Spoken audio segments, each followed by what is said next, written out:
రోడ్ల మీద మనందరికీ తెలిసిందే. మీరు ఏ సిటీకెళ్ళినా, ఏ టౌన్‌కెళ్ళినా రోడ్ల మీద అనేక రకాల కట్టడాలు కనిపిస్తుంటాయి. వివిధ మతాలకు సంబంధించిన కట్టడాలు కనిపిస్తుంటాయి.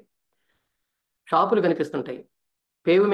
నడిచే దారుల మీద పేవ్‌మెంట్ల మీద రకరకాల దుకాణాలు, లేకపోతే రోడ్లు చాలా ఇరుకుగా మారిపోయి ఉంటూ ఉంటాయి. సో, ఇట్లా ఉన్నటువంటి ఈ రోడ్లకు సంబంధించి ఎవరు పట్టించుకోరేమిటి అని మనకు కూడా అప్పుడప్పుడు విసుగొస్తూ ఉంటుంది నడిచేటప్పుడు. ఇది దేశమంతటా ఉన్న సమస్య. కనుక అసలు ఈ సమస్య ఎందుకొచ్చింది? దీని మీద ప్రజల అభిప్రాయాలు ఎట్లా ఉంటాయి? ప్రభుత్వాలు ఏమైనా చర్యలు తీసుకుంటున్నాయా లేదా? కోర్టులు దీని మీద ఎట్లా స్పందిస్తున్నాయి? అనే అంశాల్ని మనం చర్చించుకోవడానికి ఇది పెట్టాము. 2024 అక్టోబర్ 1వ తారీఖున సుప్రీంకోర్టు చేసిన వ్యాఖ్యలు. సుప్రీంకోర్టులో ఒక కేసు వా ఉత్తరప్రదేశ్ నుంచి వచ్చింది. అక్కడ ప్రభుత్వం ఈ బుల్డోజర్ కల్చర్‌ని డెవలప్ చేసింది గదా! చెప్పకుండానే ఇళ్లను కూల్చివేయటం. అందులో ఎక్కువగా ముస్లిమ్స్ ఉన్నటువంటి ఆవాస ప్రాంతాల్లో ఉన్న ఇళ్లను కూల్చేయటం. వాళ్ళు కోర్టులకెళ్ళటం. ఇది కామన్ అయిపోయింది. బుల్డోజర్ తీసుకురావటం అనేటువంటిది ఒక ఒక భయానకమైనటువంటి జ్ఞాపకంగా మిగిలేటట్లుగా ఈవేళ ప్రజల్లో మారిపోయింది. కనుక రాజకీయ నాయకుల ఉపన్యాసాల్లో కూడా ఇవాళ బుల్డోజర్లు బాగా వస్తున్నాయి. ముస్లిం ఆవాస ప్రాంతాల్లో ఇలా జరగటం అనేది కోర్టులు కూడా గమనించినాయి. ఆ కోర్టు ఒక కేసులో ఒక వాదనకు వచ్చినప్పుడు సుప్రీంకోర్టు వ్యాఖ్యానించింది. ఇళ్ళు కూల్చివేయటం అనేటువంటిది మిగతా వాటిని వేసినంత ఈజీగా ఉండకూడదు. ఎందుకంటే ఇల్లు అనేటువంటిది ఒక కుటుంబానికి సంబంధించింది. ఆ కుటుంబంలో ఉండే వ్యక్తులకు కొన్ని హక్కులు ఉంటాయి. వాళ్ళకి నోటీసులు ఇవ్వకుండా, వాళ్ళకి తెలియజేయకుండా, లేదా వాళ్ళని మరొక ప్రాంతానికి వెళ్ళనివ్వకుండా, వెళ్ళకముందే దాన్ని కూల్చివేయటం అనేటువంటిది అమానుషం అది. అది మానవ హక్కుల వ్యతిరేకం అని చెప్పి ఆ కోర్టు వ్యాఖ్యానిస్తూ, నిజానికి కోల్చాల్సినవి చాలా ఉన్నాయి. రోడ్లు ఎంతో ఇరుకుగా తయారవుతున్నాయి. ఆ రోడ్ల మీద ఉన్నటువంటి మతపరమైన నిర్మాణాలు గాని, లేకపోతే షాపులు గాని, ఇంకా ఇతర అడ్డంకులు ఏవైతే ఉన్నాయో వాటన్నిటిని తొలగించడం మీద శ్రద్ధ పెట్టాలి గదా! దాటిని చేయకుండా వీటిని ఎందుకు చేస్తున్నారని వ్యాఖ్యానం చేసింది.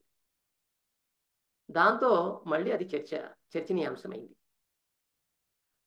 కనుక దేశమంతటా అన్ని రాష్ట్రాల్లోనూ ఈ సమస్య ఉన్నట్టుగా సుప్రీంకోర్టు వ్యాఖ్యానించింది. రోడ్లేమిటి, ఫుట్‌పాత్‌లేమిటి, చౌరస్తాలేమిటి, వీధులేమిటి, అన్ని చోట్ల ఈ రకరకాల మతాలకు సంబంధించినటువంటి కట్టడాలు, లేదా రాజకీయ నాయకుల విగ్రహాలు, వాటి కోసం పెద్ద పెద్ద దిమ్మలు, లేదా షాపులు, ఒక గుడి కట్టడం, గుడి పక్కన షాపు పెట్టేసి ఆ షాపులు అనేకం రావటం, ఇట్లాంటివి మనం చూస్తూ ఉంటాం. మనం ఏ నగరానికి వెళ్ళినా ఇది కనిపిస్తూ ఉంటది. మీరు మన హైదరాబాద్ తీసుకోండి, విజయవాడ తీసుకోండి, మనకు పరిచయం ఉన్న నగరాలు తీసుకోండి. అక్కడైనా ఇవి కనిపిస్తూ ఉంటాయి. దీనికి 2 రకాల వ్యాఖ్యానాలు చేసేవాళ్ళు ఉంటారు మనకి. ఒకటేంటంటే నగరాలు పెరగటం వల్ల ఇదొచ్చింది. అంటే అంతకు ముందున్న చిన్న పట్టణాలు నగరాలుగా రావటం వల్ల వచ్చింది అనేవాళ్ళు ఒక వాదన చేస్తారు. ఇంకొక వాదన ఏందంటే, అవి ఎంతో కాలం నుంచి ఉన్నాయి. మా మా మతానికి సంబంధించిన కట్టడాలు ఇవాళ కట్టినయి కాదు. కాబట్టి వాటిని తొలగించడానికి మీరెవరు? మీరు ఆ పక్క నుంచి చేసుకోండి రోడ్లు కావాలంటే. ఆ ఇళ్ళు కట్టారు కదా! ఇళ్ళు తొలగించుకోండి అనే వాదన మరొకటి. కనుక ఈ 2 రకాల వాదనలొస్తున్నాయి. మనం ఈ వాదనలోకెళ్ళే ముందు ఎందుకు ఈ పరిస్థితి వచ్చిందనే దానికి కొంచెం పరిశీలిద్దాం. మన భారతీయ సమాజాన్ని తీసుకుంటే గ్రామీణ వ్యవస్థ గాని, కొంచెం పెద్ద పట్టణాలుగా పెద్ద గ్రామాలుగా ఉన్నటువంటి వ్యవస్థ గాని మనకి ఉండేది పూర్వం. నగరాలు, పట్టణాలు అంత ఎక్కువగా ఉండేవి కాదు. అక్కడ ఆ రోడ్ల దగ్గర గుడులు, గోపురాలు ఇయన్నీ ఉండేవి. కనుక ప్రాచీన ఆవాస వ్యవస్థ తీసుకున్నట్లయితే అది కామన్. వాళ్ళకి ఆ రోజుల్లో ఇబ్బంది కలగలేదు. ఇంకోటేందంటే, మనకి హిందూ ధార్మిక వ్యవస్థను గనక తీసుకున్నట్లయితే వాళ్ళకొక డిజైన్ ఉంది. గ్రామ నిర్మాణానికి గాని, పట్టణ నిర్మాణానికి గాని ఒక డిజైన్ ఉంది. ఆ డిజైన్ ఏంటంటే, గ్రామం తీసుకుంటే ముందు ఆ గ్రామంలో గుడి అనేటువంటిది కంపల్సరీ. ఆ గుడి అనేది ఎక్కడుండాలి అంటే, ఆ గ్రామాన్ని కట్టేటప్పుడే గుడి ఎక్కడుండాలనేది నిర్ణయం అయ్యేది. ఊరికి మధ్యలో గుడి రావటం. ఆ గుడి చుట్టూ కూడా ఆ గుడిని కాపాడేటువంటి, ఆ గుడిలో పూజారులుగా వ్యవహరించేటువంటి బ్రాహ్మణులు ఇళ్ళు కట్టుకోవటం. జరిగేది. ఆ బ్రాహ్మణుల ఇళ్ళు గుడి చుట్టూతా ఉండేవి. ఆ తర్వాత క్షత్రియుల ఇళ్ళుండేవి, పరిపాలించేటంటే పాలనా వ్యవహారాలు చూసేవాళ్ళ ఇళ్ళుండేవి. ఆ తర్వాత షాపులు, దుకాణాలు, వ్యవసాయం చేసే రైతులు వాళ్ళవి ఉండేవి. ఉన్న వ్యవస్థను బట్టి ఇళ్ల నిర్మాణం ప్రాచీన గ్రామీణ వ్యవస్థలో ఉండేది. దీన్నే ఊరు అనేవాళ్ళు. ఈ ఊర్లో ఉన్న వాళ్ళే మానవులుగా చెప్పుకోబడేవాళ్ళు. ఆ తర్వాత ఉండేవాళ్ళు ఊరికి దూరంగా ఉండేవాళ్ళు. వాళ్ళని అవర్ణులు అన్నాం. వాళ్ళు ఊరిలోకి రారు. వాళ్ళది ఊరు అంటానికి వీల్లేదు వాళ్ళు ఉండే నివాసాన్ని. వాళ్ళది అవర్ణులు. వాళ్ళకి వేరే పేర్లు ఉండేవి, వాడ అని కానీ పల్లె అని కానీ అట్లుండేవి. కాబట్టి ఈ వ్యవస్థ అనేది అట్లా ఉండేది. ఇదే కొంచెం ఆ ఊరు పెద్దదైన తర్వాత పట్టణంగా మారినప్పుడు కూడా ఇదే దాదాపు ఉండేది. ఇది మన భారతదేశ పరిస్థితి. మరి యూరోపియన్ కల్చర్ తీసుకున్నా కూడా అక్కడ ఈ చర్చిలు నిర్మాణం కానీ లేదా అరేబియన్ కంట్రీస్లో ఉన్న ముస్లిమ్స్ నిర్మాణం కానీ ఇవి తీసుకున్నప్పటికీ కూడా అక్కడ కూడా దాదాపు ఇదే ఉండేది. ఎవరైతే ముల్లాలు ఉంటారో ఇస్లాంలో వాళ్ళకి ఊరి మధ్యలో నివాసాలు ఉండేవి. ఆ తర్వాతే మిగిలిన వాళ్ళు. అలాగే క్రిస్టియన్స్కి సంబంధించిన, క్రైస్తవులకు సంబంధించిన చర్చిలు కానీ చర్చిలో పాస్టర్లు కానీ వాళ్ళు ఇంపార్టెంట్గా ఉండేవాళ్ళు. తర్వాతే మిగిలిన వాళ్ళకి ఎంత కావాలంటే అంత స్థలం ఇచ్చిన తర్వాతనే మిగిలినది ఊరు కట్టుకోవడానికి ఇచ్చేవాడు. ఇదంతా కూడా అక్కడున్న ప్రాచీన కాలంలో ఉన్న ఒక మతానికి ఇచ్చినటువంటి ఒక ప్రాధాన్యత అది. అయితే భారతదేశం గురించి మాట్లాడుకుంటున్నాం కదా, ఈ వ్యవస్థకి, ఈ గ్రామీణ వ్యవస్థ లేదా పట్టణ వ్యవస్థ నిర్మాణానికి ఎప్పుడు మనకి ఇబ్బందికి వచ్చింది అని అంటే విదేశీయుల పాలన వచ్చిన తర్వాత వాళ్ళకి ఈ వర్ణ వ్యవస్థ ఇది ఇట్లా ఉంటుంది, గ్రామీణ నిర్మాణం ఇట్లా ఉంటుంది అనేది వాళ్ళకి అంతగా పట్టింపు లేదు. కాబట్టి వాళ్ళు వస్తూనే నాగరికత అనే ఒకదాన్ని వాళ్ళ నాగరికతని తీసుకొచ్చి ఇక్కడ ఇంప్లిమెంట్ చేశారు. కాబట్టి ఇక్కడ కొంచెం మార్పులు వచ్చినాయి. దాంతోపాటు 18వ శతాబ్దంలో యూరోప్లో వచ్చినటువంటి పారిశ్రామిక విప్లవం సమాజాన్ని ఒక సంపూర్ణంగా తలక్రిందులు చేసేసింది అనుకోవచ్చు. పాతదాన్ని తొలగించేసి కొత్త సమాజ నిర్మాణానికి కారణమైంది. ఇప్పుడు దాన్నే మనం సోషియాలజికల్గా చెప్పుకోవాలంటే ఒక విప్లవం అనొచ్చు అనమాట. ఆవాస విప్లవం అనేది కూడా అప్పుడు వచ్చింది. పారిశ్రామిక విప్లవం ద్వారా పట్టణాలు పెరిగినాయి, నాగరిక వ్యవస్థ, నగరాల వ్యవస్థ అనేటువంటిది ఏర్పడింది. పల్లెల నుంచి జనం పట్టణాలకు వచ్చి బతకటం, ఇక్కడ సౌకర్యాల కల్పన, ఇళ్ల నిర్మాణం, ఇవన్నీ కూడా చాలా మార్పులకు లోనైనవి. పెద్ద పెద్ద భవనాలు రావటం, ఇంజనీరింగ్ వ్యవస్థ డెవలప్ కావడం. ఎప్పుడైతే జనం పెరిగారో అప్పుడు ఖచ్చితంగా వాళ్ళకి సౌకర్యాలు పెంచాలి. నీటి వ్యవస్థ, నీళ్ళని సప్లై చేయడం కానీ, ఇళ్లని అందుబాటులోకి తేవటం కానీ, రోడ్ల నిర్మాణం కానీ. ఆ రోడ్ల నిర్మాణం కూడా పారిశ్రామిక విప్లవం తర్వాత వాహనాల సౌకర్యం పెరగటం వల్ల రోడ్లు అంటే వేగంగా వెళ్ళటం అనేటువంటిది. అంతకుముందు ఏ బండ్ల మీదనో, గుర్ర బండ్ల మీదనో, దేని మీదనో వెళ్ళేవాళ్ళు. కొంచెం వేగంగా వెళ్ళాలి కాబట్టి డ్యూటీలకి వాహనాలు అవసరమైనవి. ఈ వాహన వ్యవస్థ వచ్చిన తర్వాత రోడ్లు సరిగా ఉండాలి కాబట్టి రోడ్లు వెడల్పుగా ఉండాలి, నున్నగా ఉండాలి. అందుకని రోడ్ల వ్యవస్థ మార్పు వచ్చింది. ఈ విధంగా పారిశ్రామిక విప్లవం తెచ్చినటువంటి మార్పు నగరాల నిర్మాణానికి దోహదపడింది బాగా. అటు యూరోప్లో అంతే జరిగింది. యూరోపియన్స్ ఎక్కడికి వెళ్తే అక్కడ దాన్ని ప్రచారం చేశారు. వాళ్ళ వ్యాపారాలు ఎక్కడికి వెళ్తే అక్కడ కూడా వాళ్ళు మంచి మంచి ఇళ్ళు కట్టడం చేయటం ఇవన్నీ చూశారు. మన ఇండియాలో కూడా బ్రిటిష్ వాళ్ళు ఇక్కడికి వచ్చిన తర్వాత అంటే నగరాల నిర్మాణం అంతకుముందున్న కలకత్తా వేరు, బ్రిటిష్ వాళ్ళు రాజధానిగా చేసుకొని పాలించిన నాటి కలకత్తా వేరు. ఆ తర్వాత చాలా మార్పులు వచ్చినాయి. పెద్ద పెద్ద కాలేజీలు కట్టడం, యూనివర్సిటీలు కట్టడం, తర్వాత మన మీటింగ్ హాల్స్ నిర్మాణం చేయటం. ఇక ఒకటేమిటి రకరకాల మార్పులు, హాస్పిటల్స్ కట్టడం, పెద్ద పెద్ద హాస్పిటల్స్, స్కూల్స్ పెంచటం, ఇవన్నీ కూడా నాగరికతని పెంచడానికి దోహదపడ్డాయి. అందువలన దాంతోపాటే ఈ రోడ్ల సమస్య కూడా వచ్చింది. అంటే బ్రిటిష్ వాళ్ళు వచ్చే టైంకి నిర్మాణం అయ్యి ఉన్నటువంటి ఆ మహాగ్రామాలు ఏవైతే ఉన్నాయో, చిన్న పట్టణాలు ఏవైతే ఉన్నాయో, ఈ సౌకర్యాలన్నీ పెరిగిన తర్వాత అవి ఇరుకైపోయినాయి. వాటిని పెంచడానికి అవకాశం దొరకల. రోడ్లు వైడన్ చేయడానికి, వెడల్పు చేయడానికి ఎన్నో ఇళ్ళను తీసేయాల్సి వస్తుంది, ఎన్నో వీటిని మార్చాల్సి వస్తుంది. అందుకే వాటిని చేయలేక ఆ ఇరుకిరుకు రోడ్ల మీదనే ఉండటం, సర్దుకోవటం అనేటువంటిది అయింది.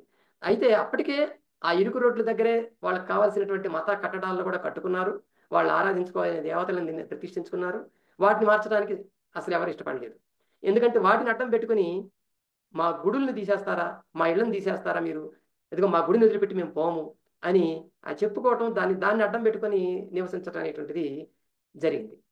అందుకే బ్రిటిష్ వాళ్ళ టైంలో కూడా వాళ్ళు 1857 సిపాయిల తిరుగుబాటు తర్వాత మతం జోలికి వెళ్ళటం తగ్గించుకున్నారు. అంతకుముందు ఉన్నంత ఊపు వాళ్ళలో లేదు. అంతకుముందు ఉన్నదంతా ఈస్ట్ ఇండియా కంపెనీ పరిపాలన. ఆ తర్వాత బ్రిటిష్ పాలనలోకి వెళ్ళాం. విక్టోరియా పరిపాలన, రాణి పరిపాలనలోకి వెళ్ళాం. ఆ తర్వాత వచ్చినటువంటి ఆ మతంలో జోక్యం చేసుకోవటం సరికాదనేది వచ్చింది కాబట్టి ఇక అక్కడి నుంచి అసలు పట్టించుకోలేదు. అందువలన నగరాలు పెరిగినాయి, జనాభా పెరిగింది, సౌకర్యాలు పెరిగినాయి, రోడ్లు పెద్ద సమస్యగా మారినాయి. సో ఇప్పటికి కూడా మనం ఒక పాత పట్టణాలను తీసుకోండి, కలకత్తా లాంటివి, బొంబాయి లాంటివి, ఇవన్నీ పాత పట్టణాలు, అవి తీసుకోండి. ఇప్పటికీ అక్కడ చాలా స్లమ్ ఏరియాలు మనకు కనిపిస్తాయి. అంటే జన సమ్మర్దం ఎక్కువగా ఉండి సౌకర్యాలు పొందలేకపోతున్న జనం ఎక్కువగా ఉన్నటువంటి ఇవి కాలనీస్ మనకు కనిపిస్తాయి. కాలనీసే కాదు, అంతకుముందు ఆవాసాలు మనకు కనిపిస్తాయి.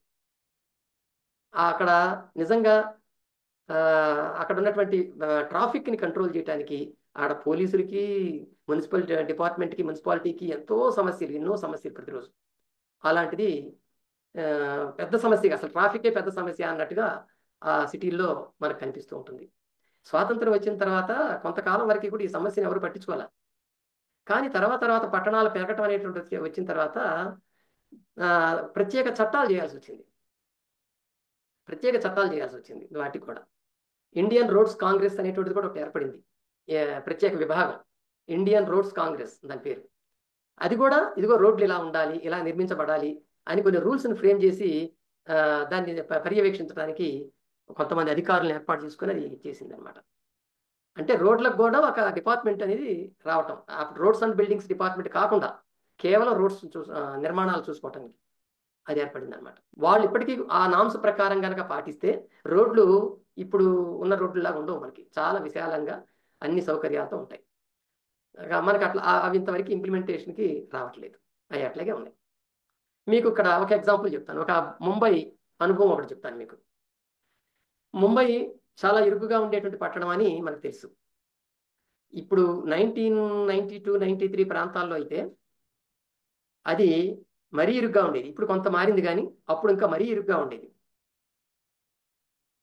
అట్లాంటి చోట ముంబైలో ఒక చోట ఒక ఇన్సిడెంట్ జరిగింది 1992-93 ప్రాంతాల్లో. ఒక చోట రాజకీయ నాయకుడు ఏం చేశాడంటే, మంచి సెంటర్లో ఒక స్థలాన్ని కబ్జా చేయాలనుకున్నాడు.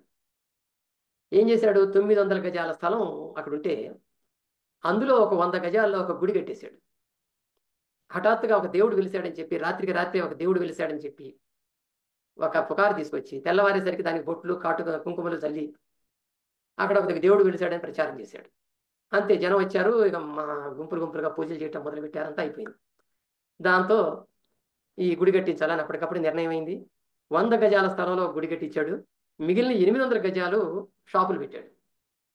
ఆ గుళ్ళో పూజలకు అవసరమైన సామాను అమ్మటానికి, అన్ని రకరకాల వస్తువులు అమ్మటానికి షాపులు పెట్టాడు. దాని మీద అద్దెలు కలెక్ట్ చేసుకోవటం మొదలుపెట్టాడు. ఇదిగో ఇలా మొదలైంది అతని వ్యాపారం. అది అసలే సెంటరు, మంచి సెంటర్ పాయింట్. అక్కడ ఈ గుడి, ప్రతిరోజు గుడి దగ్గరికి రావడానికి భక్తులు కార్లు, వెహికల్స్ తీసుకొని వచ్చి రోడ్ల మీద పెడుతున్నారు. దాంతో బస్సులు తిరగడానికి ఇబ్బంది అవుతుంది, ఇతర ప్రయాణికులకి ఇబ్బంది అవుతుంది.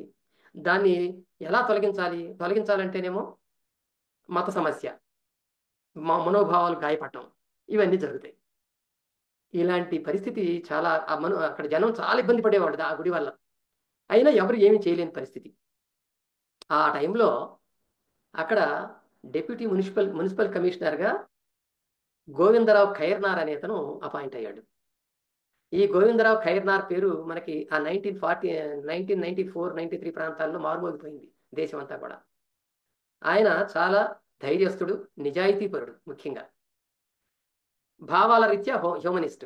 అతను నాస్తిక భావాలు ఉన్నాయి అతనిలో. ఆయన అతి పేద కుటుంబంలో పుట్టాడు, కూలి పనులు చేసుకొని చదువుకున్నాడు. వాళ్ళ అమ్మ అందరిళ్లలో పాచి పనులు చేసి డబ్బులు సంపాదించి అతనికి ఇచ్చేది. అంత పేదరికం నుంచి వచ్చాడు.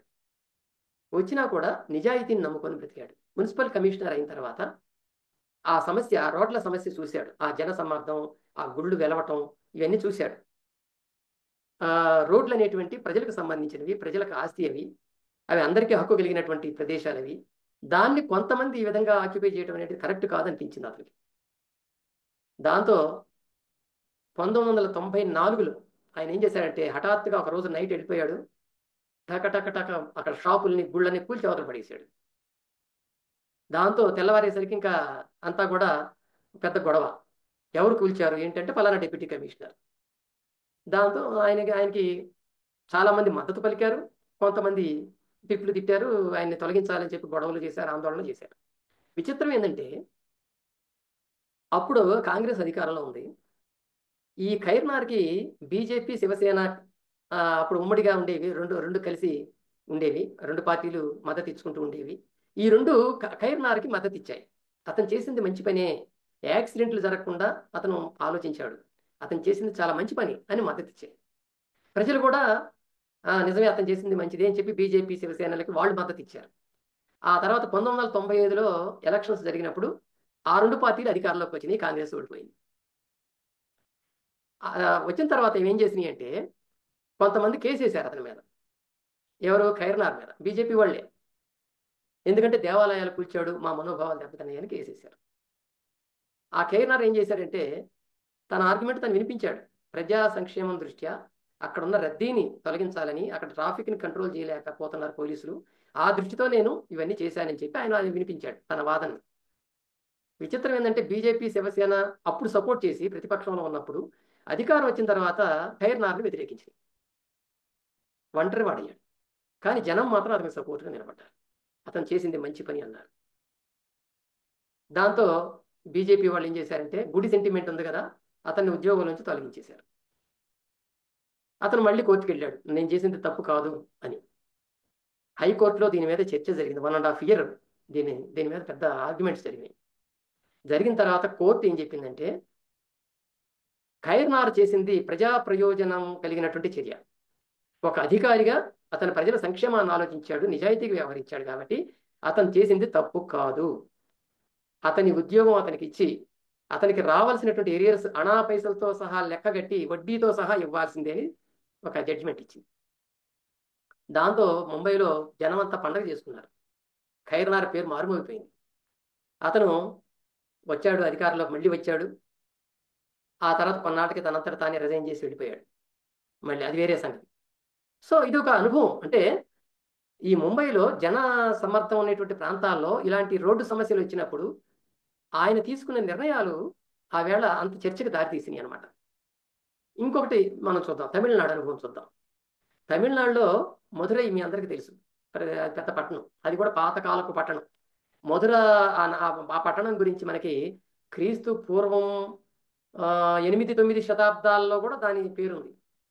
మనకి ఉత్తరాదిలో వారణాసి ఎలాంటిదో ఇక్కడ మధురై అలాంటిది, అంత ప్రాచీన అది ఊరు అనమాట. అది అందులో ఏమైందంటే ఆ మధురైలో మద్రాస్ హైకోర్టు బెంచ్ ఒకటి ఉంటుంది. ఆ బెంచ్ కింద 13 జిల్లాల్లో ఉన్నటువంటి ప్రజలు కేసులు విచారించబడుతూ ఉంటాయి.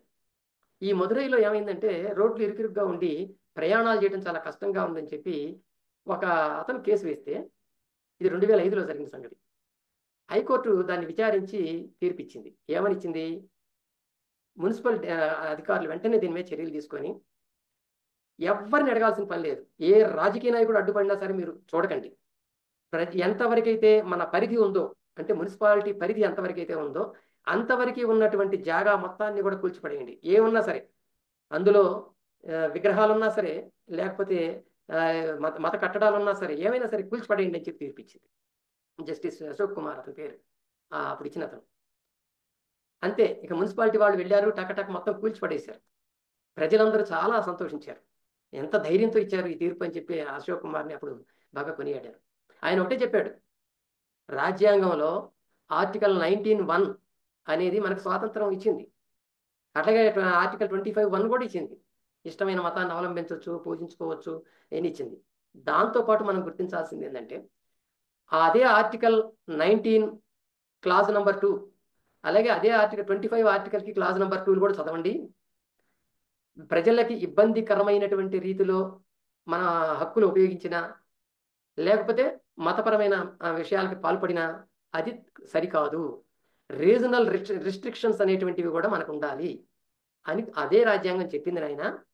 కాబట్టి ఇక్కడ ప్రజలకు సంబంధించిన సమస్య కాబట్టి ఇది, దీనిలో ఇవన్నీ మత కట్టడాల్ని కూల్చినా తప్పు లేదు అని ఆ కోర్టు చాలా క్లియర్గా ఆనాడు చెప్పింది. దాంతో అది ప్రజల మద్దతు దొరికింది. అక్కడ ముంబై అనుభవంలో అంతే, ఇక్కడ అంతే. ప్రజలు సంతోషించారు, చాలా హ్యాపీ ఫీల్ అయ్యారు. మళ్ళీ ఆ ప్రజల్లో కూడా మతస్థులే వాడు కూడా. అక్కడ అంటే ఇలాంటి పని ఎవరు చేసినా మద్దతు లభిస్తుంది అనే దానికి ఉదాహరణ అన్నమాట ఇదంతా కూడా. మీకు ఇది వచ్చిన తర్వాత, మదురై హైకోర్టు తీర్పు వచ్చిన తర్వాత ఇంక ఈ సమస్య దేశవ్యాప్తంగా వెళ్ళింది. రోడ్లకు సంబంధించిన చర్చ దేశవ్యాప్తమైంది. దానికి దోహదపడింది ఇంకొక కేసు ఒకటి చెప్తాను మీకు. గుజరాత్లో వదోదర అని ఒక టౌన్ ఉంది, పట్టణం. అందులో మే 2006 మే 1వ తారీఖు నాడు కొంతమంది వ్యక్తులు, అజ్ఞాత వ్యక్తులు, వాళ్ళు ఎవరో పేర్లు బయటకు రాలేదు కానీ, అర్ధరాత్రి పూట రోడ్డు పక్కనే ఉన్నటువంటి ఒక మసీదుని కూల్చేశారు, ఒక దర్గాని కూల్చేశారు. తెల్లవారి చూస్తే దర్గా లేదు. దాంతో ముస్లింలందరూ కూడా కోర్టులో కేసేశారు. ఎక్కడ అహ్మదాబాద్ కోర్టులో, అదే గాంధీనగర్ కోర్టులో కేసేశారు. ఆ కేసు విచారించి హైకోర్టు ఏం చేసిందంటే ఆ కేసును విచారించింది. విచారించి రోడ్ల పక్కన అసలు ఇలాంటివి కట్టడమే కరెక్ట్ కాదు. కాబట్టి ఒక్క దర్గాను కూల్చడం కాదు, గుజరాత్లో మున్సిపాలిటీ వాళ్ళు రహదారుల పక్కన, రోడ్ల పక్కన ఎన్ని గుళ్ళు ఉన్నాయో, ఎన్ని మసీదులు ఉన్నాయో లెక్క తేల్చమని ఒక డిగ్రీ ఇచ్చింది. అది తెప్పించుకుంది. ఆ లెక్క తెప్పించుకుంటే గుజరాత్లో కేవలం అహ్మదాబాదు, వదోదర లాంటి 2 టౌన్లలోనే 200 గుళ్ళు ఉన్నాయి, ఇంకొక 260 మసీదులు ఉన్నాయి అని చెప్పి వాళ్ళు లెక్కించారు. వాటన్నిటిని కూల్చవచ్చు అని చెప్పి కోర్టు తీర్పిచ్చింది. అయితే వెంటనే ఈ హిందువులు, ఈ ముస్లిమ్స్ వీళ్ళందరూ కలిసి సుప్రీంకోర్టుకి వెళ్ళారు. హైకోర్టు ఇచ్చిన తీర్పు మా మనోభావాలు దెబ్బతీస్తుంది, మా పవిత్ర మందిరాలని, మా ఆరాధనా మందిరాలని తీసేస్తే మేము ఎలా ఊరుకుంటామని చెప్పి వెళ్ళారు. సుప్రీంకోర్టులో ఇది 2 సంవత్సరాలు, బాగా 2-3 సంవత్సరాల దాకా నడిచింది. సుప్రీంకోర్టు 2009లో జూలై 31లో ఏం చేసిందంటే కేంద్ర ప్రభుత్వానికి అభిప్రాయం కోరింది. ఏమని? అసలు దీని మీద ఏమైనా చట్టం ఉందా అడిగిందో, వాళ్ళు మన సొలిసిటర్ జనరల్ ఉంటాడు కదా, ఆయన ఏమన్నాడంటే, అయ్యా మేము ఇప్పటికిప్పుడు మీకు సమాధానం చెప్పలేము, అన్ని రాష్ట్రాలను సంప్రదించాక చెప్తామన్నాడు. సరే చెప్పమంది. ఒక 3 నెలలు టైం ఇస్తున్నాను, చెప్పండి సెప్టెంబర్లో నాకు ఏ విషయం చెప్పమని. సెప్టెంబర్ ఈలోపు ఏం చేశాడు ఆయన, అన్ని రాష్ట్రాల చీఫ్ సెక్రటరీస్ని పిలిచి కూర్చోబెట్టి మాట్లాడి, బాబు ఇట్లా సుప్రీంకోర్టు అడుగుతుంది, మరి మీ రాష్ట్రాల్లో ఉన్న పరిస్థితులు ఏమిటి అని చెప్పి, ఇక నుంచి కొత్త వాటికి మీరు ఎవరికి పర్మిషన్ ఇవ్వకండి. ఈ రోడ్ల పక్కన, రోడ్ల మీద కట్టుకునే గుళ్ళకు కానీ, షాపులకు కానీ వేటికి పర్మిషన్స్ ఇవ్వకండి అని చెప్పి వెళ్ళి మళ్ళీ సుప్రీంకోర్టుకి ఆ నివేదిక ఇచ్చాడు. ఇదిగో ఈ చేసామని. అట్లా కాదు, అసలు ఇప్పుడు ఎన్ని ఉన్నాయి, వాటిని తొలగించడానికి మీకు ఎంత టైం పడుతుంది, దానికి సమాధానం కావాలని అడిగింది సుప్రీంకోర్టు. అయితే మళ్ళీ మాకు టైం ఇవ్వండి అని చెప్పి టైం తీసుకున్నాడు. మళ్ళీ ఆ డిసెంబర్లో కొన్ని రాష్ట్రాలు ఇచ్చినాయి, కొన్ని రాష్ట్రాలు రిపోర్ట్ ఇవ్వలేదు. మళ్ళీ టైం అడిగారు, మార్చికి వేశాడు, మళ్ళీ అడిగాడు, జూన్కి వేశారు. ఇట్లా వాయిదాలు పడుతూ పడుతూ వచ్చింది. అది ఆ వాయిదాలు పడుతూ వచ్చిందే కానీ ఇప్పటి వరకు కూడా, ఈ 2020 జనవరి వరకు కూడా ఆ సమస్య తీరలేదు. అంటే సుప్రీంకోర్టు దాని మీద ఎటువంటి తీర్పు ఇవ్వలేదు. విసిగిపోయింది పాపం, సుప్రీంకోర్టు అడిగి విసిగిపోయింది. చివరికి సుప్రీంకోర్టే స్వయంగా అన్ని రాష్ట్రాల చీఫ్ సెక్రటరీలకి హెచ్చరిక పంపించి, మీ రాష్ట్రాల్లో ఎన్ని గుళ్ళు ఉన్నాయి, వాటిని తొలగించడానికి ఎంత టైం పడుతుంది, ఏం పద్ధతి మీరు తీసుకుంటున్నారు, ఏ స్టెప్స్ తీసుకుంటున్నారు అని అడిగింది. 5 రాష్ట్రాలు మాత్రమే స్పందించినాయి. 5 రాష్ట్రాలకి కోర్టే మినహాయింపు ఇచ్చింది. స్పందించిన రాష్ట్రాలు ఏంటి? మధ్యప్రదేశ్, కేరళ, రాజస్థాన్, బీహార్, పంజాబ్. ఈ 5 రాష్ట్రాలు స్పందించినాయి. ఇదిగో మేము ఈ స్టెప్లు తీసుకుంటామని చెప్పి రిపోర్ట్ ఇచ్చాయి. ఆ మినహాయింపు పొందిన రాష్ట్రాలు మన ఈశాన్య ప్రాంతం, అరుణాచల్ ప్రదేశ్, సిక్కిం, మిజోరాం, నాగాలాండ్, అలాగే లక్షద్వీప్, యూనియన్ టెరిటరీ లక్షద్వీప్, వీటికి మినహాయింపు ఇచ్చింది కోర్టు. సో అక్కడ అంత ట్రాఫిక్ లేదు, పెద్ద ప్రాబ్లం కాదు. అక్కడ అన్ని కొండ ప్రదేశాలు కాబట్టి అసలు అక్కడ వెహికల్సే సరిగా నడవు, అంటే ఎత్తుపల్లాలు ఎక్కువ అనమాట. సో మినహాయింపులు ఇచ్చింది. మొత్తానికి ఆ సమస్య సుప్రీంకోర్టు ఎన్నిసార్లు విజ్ఞప్తి చేసినా అటు కేంద్రము సరైన రెస్పాన్స్ లేదు, కేంద్రం నుంచి రాష్ట్రాలు సరిగా స్పందించడం లేదు. ఒకే ఒక రాష్ట్రం బీహార్ మాత్రం దీని మీద స్పష్టంగా ఒక చట్టం చేసింది 2013లో. అదేంటంటే Bihar unauthorised religious structure construction survey and its regulations relocation and removal rules అని పేరు పెట్టింది ఆ చట్టానికి. అంటే అనాథరైజ్డ్ రిలీజియస్ స్ట్రక్చర్స్, అనుమతులు లేకుండా జరిగిన మత నిర్మాణాలు, ఇతర కన్స్ట్రక్షన్స్ అంటే ఇళ్ళు కానీ షాపులు కానీ అట్లాంటివి, సర్వే అండ్ ఇట్స్ రెగ్యులేషన్స్, అలాగే రిలోకేషన్, అట్లాంటి టెంపుల్స్ ఏమైనా లేకుంటే మత కట్టడాలు ఏమైనా ఉంటే వాటిని రీలొకేట్ అక్కడి నుంచి మార్చి ఇంకో చోట పెట్టడానికి సంబంధించిన, అలాగే లేదా తొలగించాల్సిన రూల్స్ గురించి ఫ్రేమ్ చేసి ఒక చట్టం తీసుకొచ్చింది. ఇదొక్కటే స్టేట్ మనకి అట్లాంటి చట్టం తీసుకొచ్చిన స్టేట్. ఇక మిగిలినవి అంతంత మాత్రం కూడా చేయలేకపోయింది. మన తెలంగాణ విషయానికి వస్తే కూడా అదే సంవత్సరం 2010లోనే సుప్రీంకోర్టు ఎప్పుడైతే అడిగిందో 2010లోనే ఏం చేసిందంటే ఒక జీవో జారీ చేసింది. జీవో నంబర్ 262 2010 మార్చి 31న. అందులో మేము మా తెలంగాణలో ఉన్నటువంటి గుళ్ళను సర్వే చేస్తాము, ఎన్ని ఉన్నాయనేది చూస్తాము, వాటిని ఎప్పుడెప్పుడు కట్టారనేది చూస్తాము, చూసిన తర్వాత దాని మీద యాక్షన్ ప్లాన్ ఒకటి తయారు చేసుకుంటామని చెప్పి మొత్తం మున్సిపల్ అధికారులందరికీ ఆ జీవో ద్వారా ఒక ఆదేశాలు కూడా ఇచ్చింది. అలాగే మన రెవెన్యూ డిపార్ట్మెంట్ నుంచి కూడా ఒక జీవో వచ్చింది అప్పుడే. అది కూడా అదే డేట్తో వచ్చింది, జీవో నంబర్ 263. వాళ్ళు ఏం చేశారంటే ఈ టెంపుల్స్ లేదా మసీదులు, ఈ చర్చిలు ఇట్లాంటివి ఏవైనా ట్రాఫిక్కి రోడ్లకి ఇబ్బంది కలిగిస్తూ ఉంటే వాటిని తొలగించడానికి నెగోషియేషన్స్ మొదలు పెడతాము, ఆ మత పెద్దలను కూర్చోబెట్టి వాళ్ళతో మాట్లాడి మేము దాని మీద నిర్ణయం తీసుకొని ట్రాఫిక్ సమస్యల్ని పరిష్కరిస్తాము అని దానికి ఒక కమిటీ వేస్తున్నామని చెప్పి కూడా వాళ్ళు ఆ జీవోలో ఇచ్చారు. అందులో జాయింట్ కలెక్టర్ ఉంటాడు, పంచాయతీరాజ్ అధికారి ఉంటాడు, పోలీస్ ఆఫీసర్ ఉంటాడు, మున్సిపల్ కమిషనర్ ఉంటాడు, వీళ్ళందరూ ఉంటారు ఆ కమిటీలో. వీళ్ళందరూ కూడా చర్చించి నిర్ణయాలు తీసుకొని వాళ్ళ యాక్షన్ ప్లాన్ని ఏమైతే ఉందో ఇంప్లిమెంట్ చేస్తారో దానికి సంబంధించిన రిజల్ట్ని సిసిఎల్ఏకి ఒప్పచెప్పేటట్టు ఆ జీవో చెప్తుంది. సిసిఎల్ఏ అంటే ఏంటి? చీఫ్ కమిషనర్ ల్యాండ్ అడ్మినిస్ట్రేషన్ అనేది మనకి ప్రతి రాష్ట్రంలోనూ ఉంటుంది. ఇది మనకు కూడా ఇక్కడ హైదరాబాద్లో ఉంది. ఆయనకి రిపోర్ట్ చేసేటట్టుగా మేము చేస్తామని జీవోలో ఇచ్చారు. కానీ అది ఎప్పుడు 2010లో ఇచ్చారు. ఆ 2010 తర్వాత రోసయ్య గారి ప్రభుత్వం వచ్చింది, తర్వాత కాంగ్రెస్ ఇంకొక ఆయన కిరణ్ కుమార్ రెడ్డి వీళ్ళందరూ వచ్చారు, కానీ ఎవ్వరు దాన్ని ఇంప్లిమెంట్ చేయలేదు. అది అట్లాగే ఉండిపోయింది. ట్రాఫిక్ సమస్యలు మాత్రం నానాటికి పెరుగుతూ వచ్చినాయి హైదరాబాద్లో. చివరికి మన కేటీఆర్ మున్సిపల్ శాఖ మంత్రిగా ఉన్నప్పుడు మొన్నే 2023లోనే ఒక ప్రకటన కూడా చేశాడు.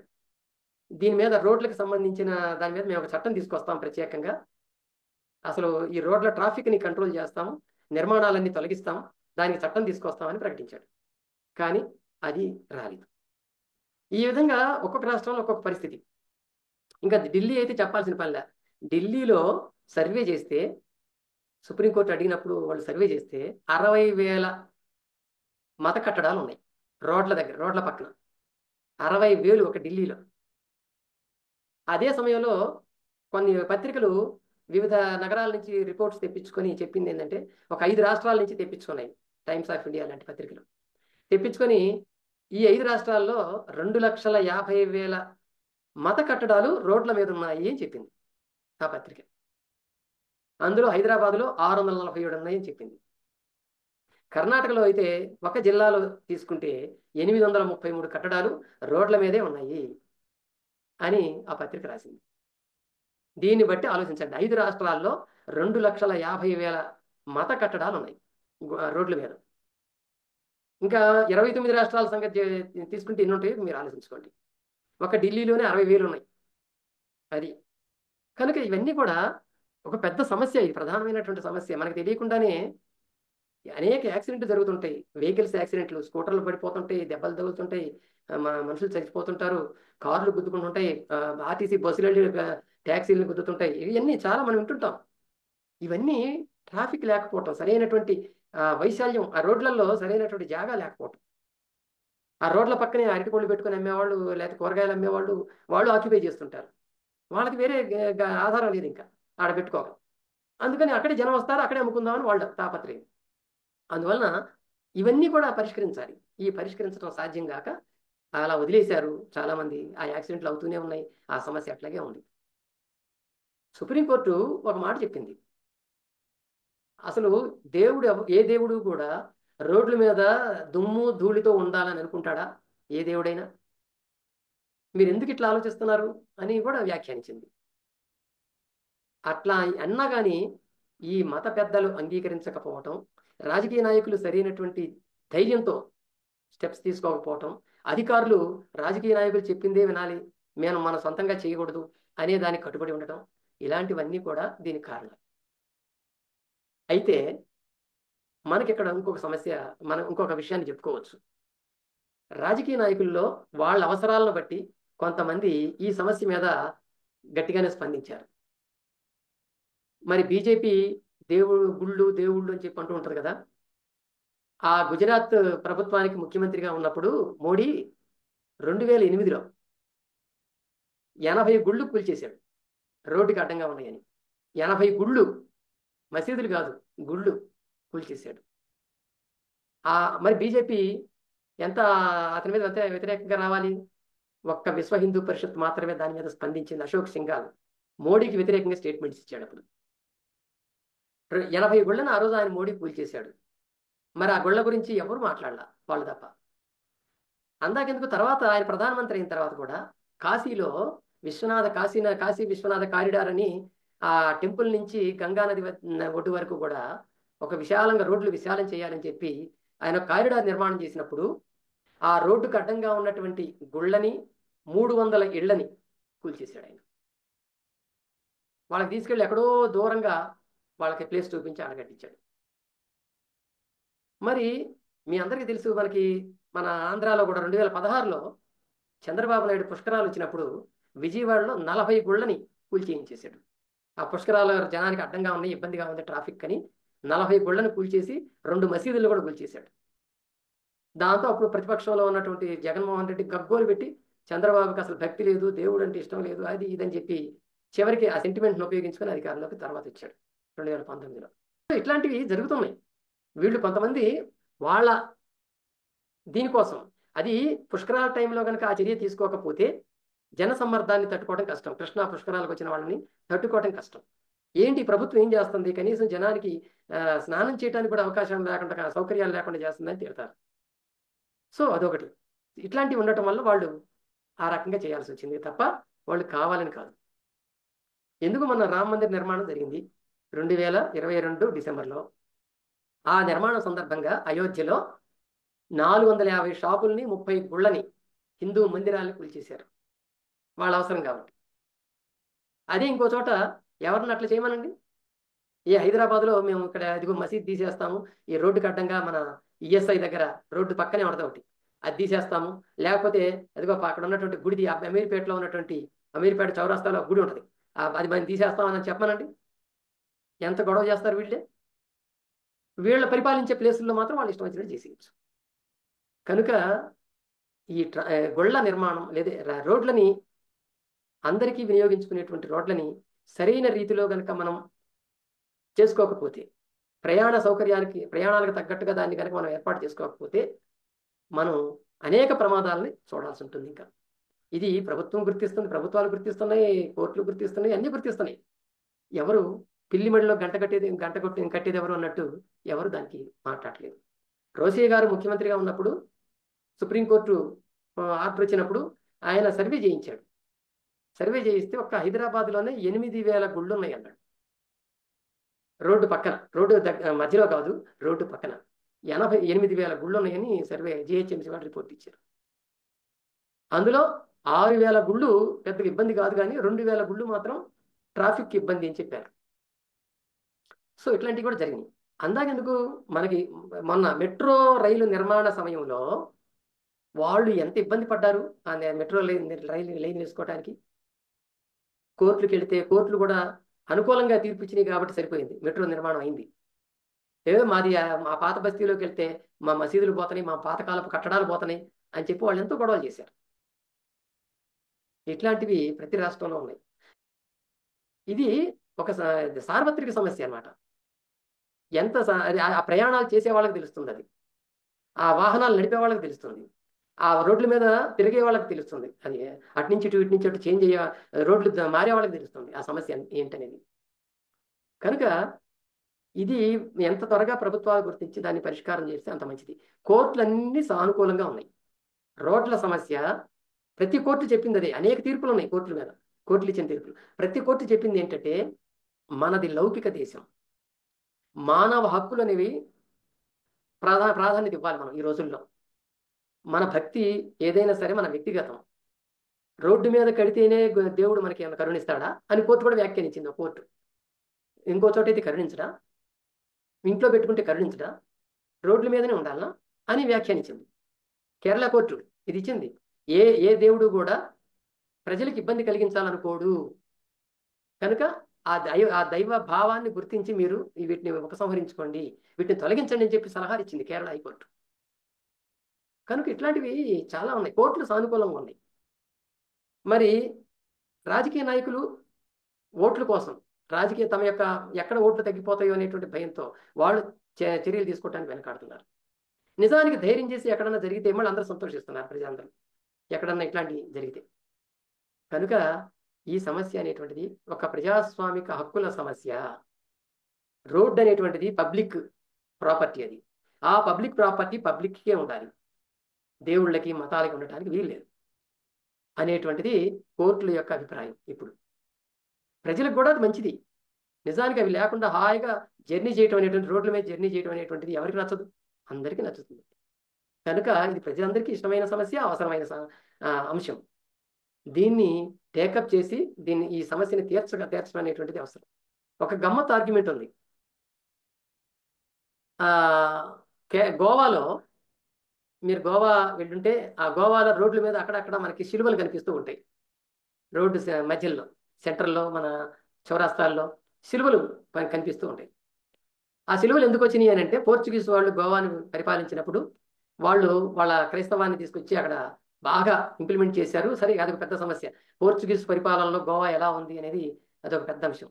చాలా బాధలు పెట్టారు జనాన్ని. దాని మీద చాలా అల్లర్లు, గొడవలేని. సరే, అయితే ఇది వీళ్ళు మనకి ఎక్కడ చూసినా ఈ శిలువలు కనపడుతూ ఉంటాయి. ఆ గోవాలో ఉన్నటువంటి ఆ క్రైస్తవులు ఏం వాదిస్తారంటే ఈ శిలువల్ని మేము ఎందుకు తీసేస్తాం? మేము తీసేయం. ఆ శిలువలు ఉండటం వల్లనే మేము హాయిగా బ్రతుకుతున్నాం. ఆ శిలువలు మమ్మల్ని కాపాడుతాయి, మాకు యాక్సిడెంట్లు జరగకుండా చూస్తే మమ్మల్ని కాపాడతాయి అని ఆర్గ్యుమెంట్ చేస్తారండి. కేరళలో కూడా ఇట్లాంటి ఆర్గ్యుమెంట్ అక్కడ క్రైస్తవులు చేశారు. అక్కడ కూడా వాళ్ళు శిలువలు పెట్టారు కొన్ని చోట్ల. దాన్ని చూసి హిందువులు కూడా మా దేవుళ్ళు అంతే, మరి మా దేవుడికి గుడి కనపడ్డప్పుడు రోడ్డు మీద గుడి ఉంటే దండం పెట్టుకుని పోతుంటే మమ్మల్ని కాపాడుతాడు అని వాళ్ళు.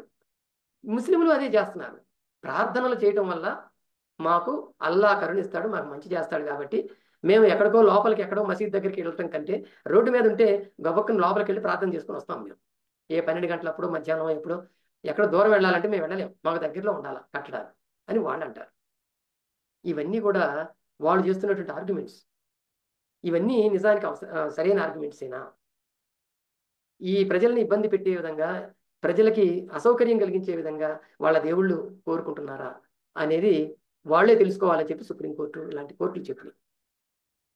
కనుక ఇవాళ మనకి కోర్టు చెప్పింది ఏంటంటే ఈ మతపరమైనటువంటి కట్టడాల నిర్మాణాలు ఉన్నప్పుడు మీడియేషన్ అనేటువంటి తీసుకోండి. మత పెద్దల్ని కూర్చోబెట్టి చర్చలు జరపండి, శాంతియుతంగా జరపండి. ఒకటి, అవి పూజకి పనికిరావు, ప్రార్థనలకి పనికిరావు అనుకుంటే వాళ్ళ యొక్క అంగీకారంతో వాటిని తొలగించండి.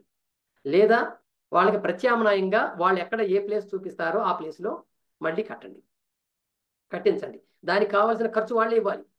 ఎవరైతే మా కట్టడం ద్వారా లబ్ధి పొందుతారో, లేదా ఎవరైతే మాకు పవిత్రమని భావిస్తూ మేము పూజలు చేసుకోవాలని అనుకుంటారో వాళ్లే దాని నిర్మాణానికి అయ్యే ఖర్చు భరించాలి, అంతేగాని ప్రభుత్వ సొమ్ము ఇవ్వడానికి లేదు. కనుక ఆ విధంగా రిలోకేషన్, కొత్త తీసుకెళ్ళి ఇంకో చోట పెట్టండి, స్థల మార్పిడి చేయండి. ఎట్టి పరిస్థితుల్లోనూ కొత్త నిర్మాణాలకు అవకాశం ఇవ్వద్దు.